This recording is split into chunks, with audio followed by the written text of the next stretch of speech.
As you have been told, this morning's subject is your supreme dominion. As a man does not possess it, or he does not know that he possesses it, for he certainly is not exercising it. As we read in the very first chapter of the book of Genesis, and God made man in his own image. In the image of God made he him.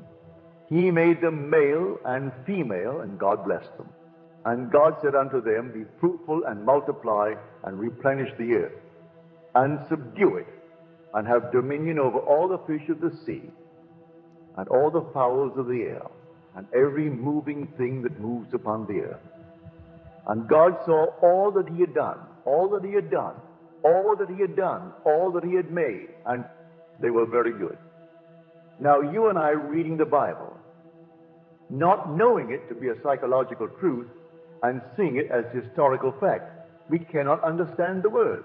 But when man knows the Bible is the greatest collection of psychological truths, and was never intended to be seen as history or cosmology, then he gets a glimpse into this great, wonderful book.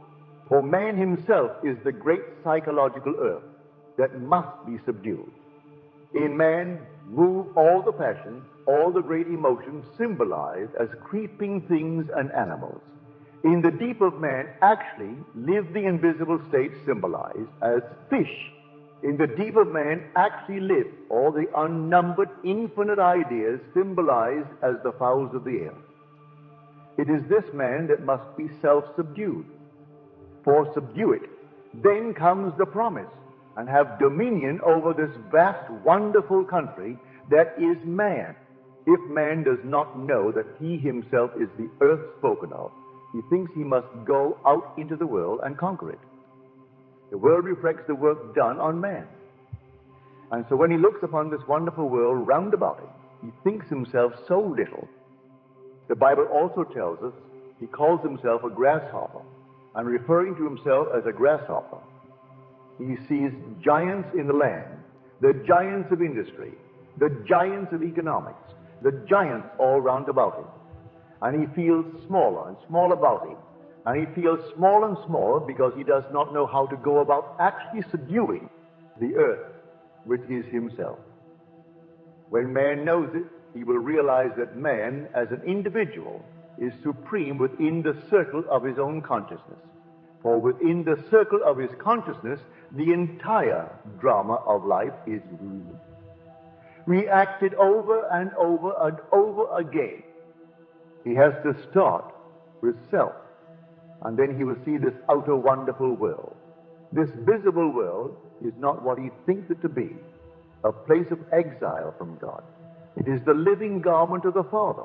And although to many of us its discordant harmony needs some interpretation, to the wise it has a voice. And the voice speaks of hidden things behind the veil. Hidden things behind the veil of man's mind. For this whole vast, wonderful world is a response to the arrangement of man's mind.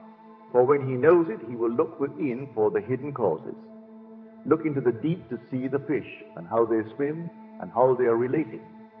For this arrangement of the deep is going to project itself as circumstances and conditions of life.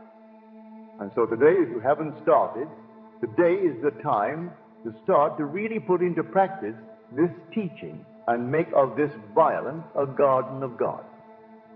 It is called Eden, and man was placed within it to keep it and to care it. For the garden of God is man. It is the mind of man. You never find a garden unless a man is present, for without a man there would be a forest or wilderness. But when a man is placed in it, he begins to cut the trees or the seeds of wrong thinking. He clears the ground, and he cultivates the ground, and he cultivates the ground, and then plants wisely. Then you will have dominion, for you will select the seed, you will plant, the ideas you will entertain, and you will cultivate them. Knowing the outer world constantly bears witness of the inner arrangement of mind. You will only select the things you want to project into the living garment of your Father. For the whole vast world round about you is a living garment worn by your Father. So how did he reap?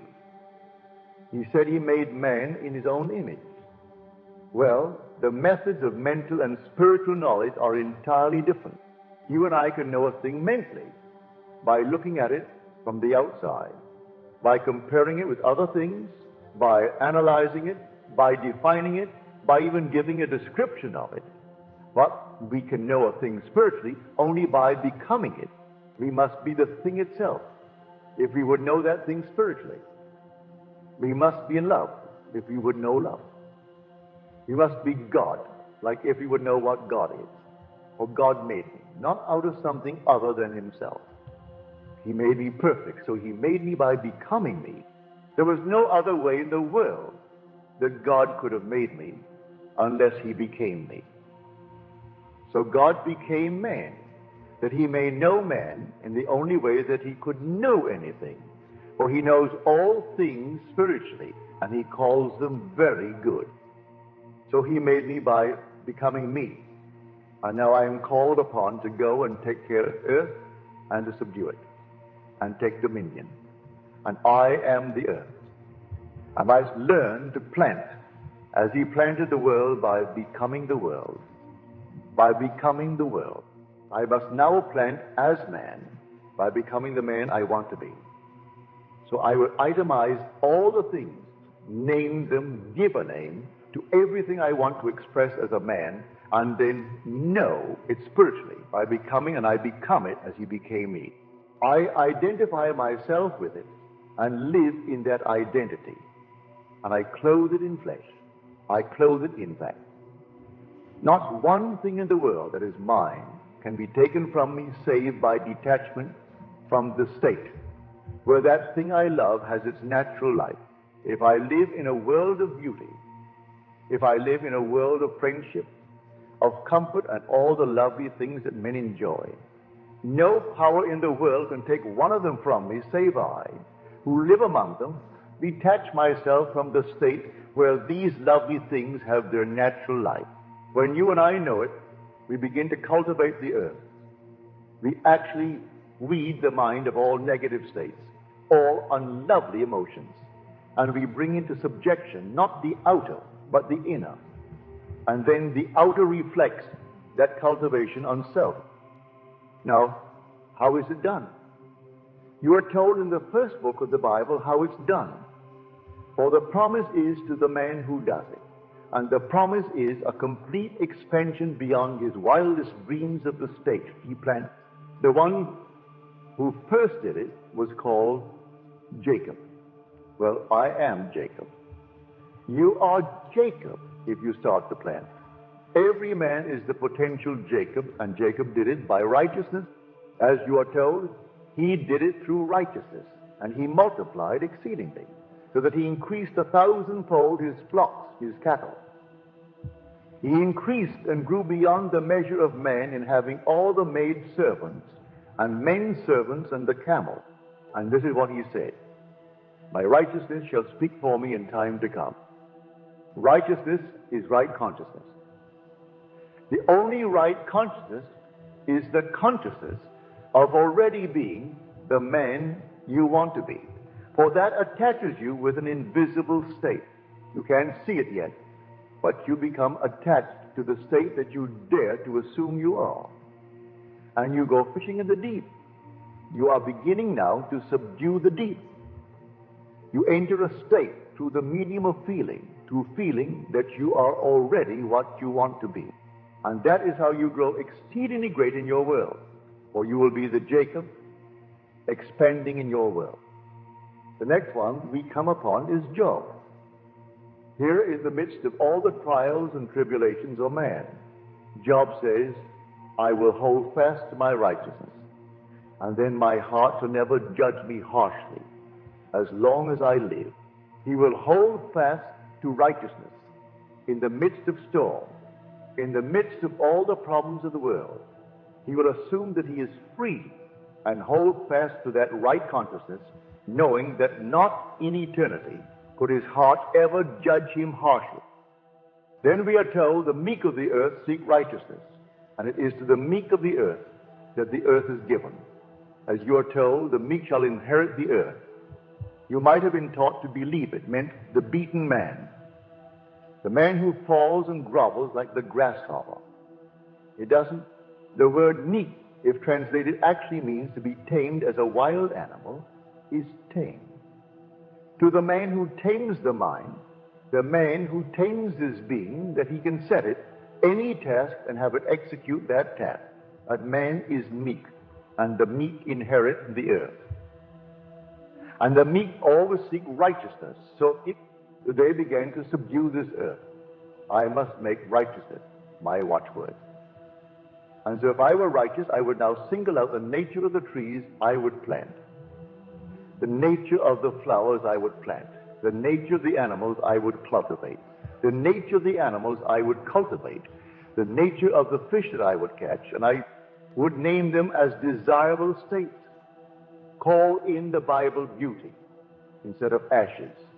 Call in the Bible the spirit of joy instead of mourning, called by all these lovely things. As you are told, all the things that are good dwell on these things. To every good thing, for he called it very good. Everything that I would call the good, which is a righteous judgment, will be the right judgment. In spite of the evidence of my senses that would deny it, in spite of reason that would tell me that it was impossible of realization, having discovered that I am the one planting my garden, that this is the only garden to cultivate, that this is the only earth to subdue, I would start now and boldly assume the good, first for myself. Always start with Jerusalem, then go into the world and preach the goodness by knowing the goodness. When you meet someone, regardless of what the appearance would reveal, know the truth for that one and set him free. Know that knowing as he ought to be known first by himself, but if he hasn't known it as true of himself, you at least know it for himself. You at least know it for him. And though you never meet him in the flesh again, keep on knowing the truth that sets man free by knowing he is already free. And you are cultivating your garden. You are bringing it into subjection. You are subduing it. And then you shall have dominion. So you are supreme in your world if you only know the world that you really are. So man is the psychological earth on which this wonderful whirl of events takes place. Man is the psychological earth on which all the animals move. Every emotion is symbolized as the animal. Every fowl of the air is truly the idea you entertain. Every fish of the deep is the invisible state that you could catch if you only knew how to cast your net on the right side, for you fish all night and catch nothing. But then comes one who knows, who is righteous, and he casts it on the right side. Always that right side.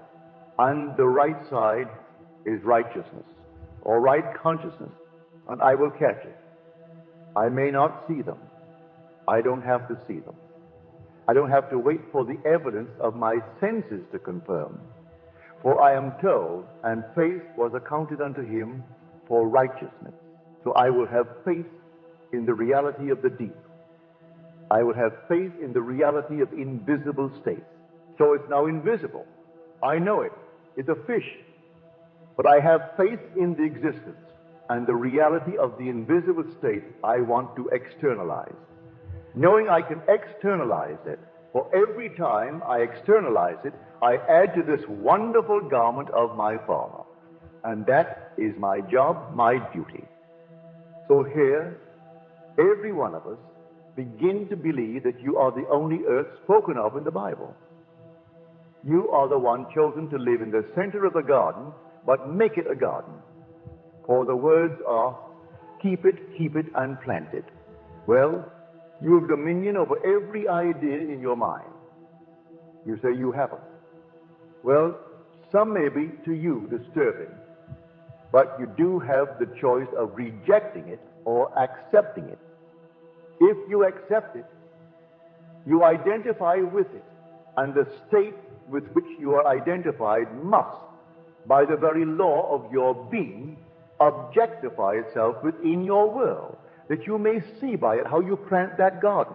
Now, don't wait 1 second beyond the time that you observe weeds instead of flowers. Start right at the moment of observation and start to replant the garden. Start really to subdue it. Become the meek, and the meek is the bold. The meek is the bold of heart who does not ask assistance. He walks knowing he can do it. He can fish. He can actually bring into subjection every bird of the air, every idea of the mind. He will begin to know these things spiritually. He will know them in the only way that you and I should know anything, by becoming it. Not to have a world of information concerning objective things and knowing these things only mentally. I must learn to know things spiritually.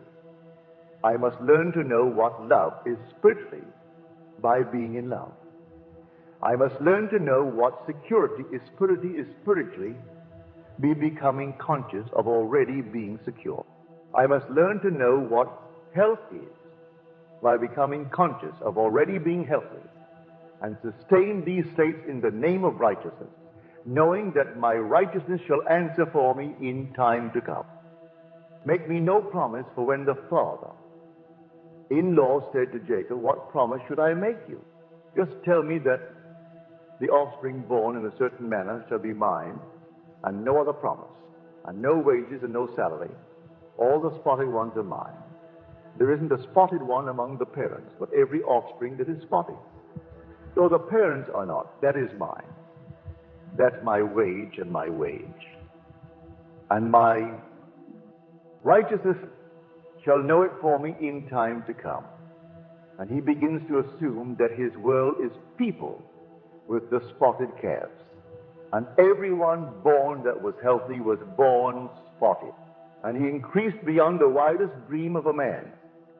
Well, become that man and start from the simple beginning as he started. There wasn't one thing in the world to encourage him that one calf could ever be born from parents that were not spotted and be a spotted calf. Yet he knew, and he assumed that they had given birth to such things in numbers. They would come, and they came 1,000-fold. So in your case, maybe it's business. Maybe the doctors have given you a final verdict, and it's fatal. Well, I say, in spite of this, and the doctor in his own way is doing his best, he would not have said it to hurt you or to frighten you. He firmly believed it, but you have another law, and your law is that you can assume, in spite of that verdict, that you are well. And then, though tomorrow and the next day the tree doesn't appear, know that in time your righteousness shall speak for you. And like Job, in the midst of all the storms, when he should have gone to the grave, he held fast to the consciousness of already being what he wanted to be, that his heart may not in time speak harshly against him. Well, it didn't. You know the story. And so all through we are told, break off the sins, break off missing marks by righteousness. Blessed are they that hunger and thirst after righteousness, for they shall be filled. Now you are told, seek first the kingdom of God and his righteousness, and all things shall be added unto you. Well, the kingdom of God is within you. You have been told that a number of times.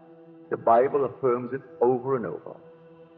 The kingdom of God and the kingdom of heaven are within you. They aren't without. You see them seemingly without. That is the response to the withinness where they are. Now seek it and his righteousness. So assume within the mood that would be yours, were you already the man that you want to be. Sustain that mood, occupy it as often as you can, and see how that righteousness shall draw things unto itself. And the things it draws are always in harmony with its nature. It never draws anything foreign to itself. If I assume that I am the man I want to be, I cannot then encounter events that are in conflict with my assumptions. For my world mirrors the being I am. So here, today when you return, read the whole chapter. It's beautiful. But I started with the 27th verse, and God made man in his own image. In the image of God made he him. Male and female made he them. Then comes what is to be done. Then comes the promise, if you do it. Then comes the judgment. It is good and very good. So you start knowing that you are the earth on which you now start to labor. If you do it, you shall be fruitful, and you will multiply, and you actually replenish this world. Though it seemingly is barren, you replenish it if you subdue it. And the earth is self to be subdued, not by beating self as some people have misunderstood, not by isolating the self in some little secluded spot, not by running away from life, but in the midst of life is the opportunity to become me. To take the violence that is man, it is individual man, and then bring it into the state of the meek, to transcend the violence by not fighting against conditions. Know that conditions can only reflect what is within the one who observes that condition. So don't rage against it. Leave it just as it is. If conditions remain the same, that is a sure sign that you have not been faithful to righteousness. Had you been faithful to the consciousness of already being the man you want to be, conditions would have to change in harmony with that righteousness. So don't rage against it. Leave it as it is and start today to take this wonderful earth, which is the footstool of the Lord, which really is the mind of man, and start really to work upon it. Then you will not turn from left to right. You will keep the narrow path. You will go out knowing you can do it. I know from experience it will not take long to see shoots appear. It will not take long to see the flowers appear. They will all appear if you will take yourself in hand and by an uncritical observation of self. Watch the being you are. See the condition of the earth as it is now by the uncritical observation of your reactions to life. When you see who you are, that is showing you the state of the earth as it is now. Don't condemn it, just start to subdue it, and know that you do have dominion over all the fish of the sea, the fowls of the air, and all the animals that move upon the earth, knowing them to be the moods of thought, the desires, the passions that move in you. Start to entertain only the good and the very good. Dwell upon them, and you will be people. Your earth, for you are supreme within the circle of your own consciousness. Now you may say, it's a very little one. And I tell you that though you have a body and a life of your own, you are rooted in me, and you end in me, as I am rooted in God and end in God. So every man can say the same thing, no matter if you look into a world of 2,500,000,000 of them, and every year they slip through the gates into the invisible state relative to this world. But as they come and go, every man in the world is actually rooted in you and ends in you. And you are rooted in you, and you are rooted in the ultimate that we call God, the Father. So the whole vast world is simply centered in you. Start now to rearrange it that it may reflect the beauty that you want to live about and live in this world. You do it by assuming the best. Always imagine the best of self. Always imagine first with Jerusalem, and then go out and radiate what you've given to self. If you live in that wonderful state yourself, you will only have the good to shower upon others. For you have one gift that is truly yours to give, and that is yourself. You have no other gift. If you are good, you can give only the good. If you are not, well, whatever you are, that you give. So the story is, you may find today, when you observe yourself, by observing your reactions, that it's not a very pleasant land, but it is still a fertile land. It can be cleared of all these trees of traditional wrong thinking and can be replanted in harmony with the beauty that you desire. And in the immediate present, it will bear fruit in harmony with the seeds you plant. So let us go out determined to bring about a better arrangement of our mind, that we may produce more noble garments for our Father to wear. For this wonderful, visible, objective universe is only the living garment of my Father. It's not a place of exile, as so many believe, talking about home and they're going home, as though they are not now in the very midst of their Father. When you see me, you see my Father. Whenever you see me, you see the state of my mind, for you will see the world in which I live and the state of my mind. That inner arrangement, that's my Father. When you see me projected, you then call it the sun. And my world round about me tells me where I am. All these inner states are places in this fabulous psychological consciousness.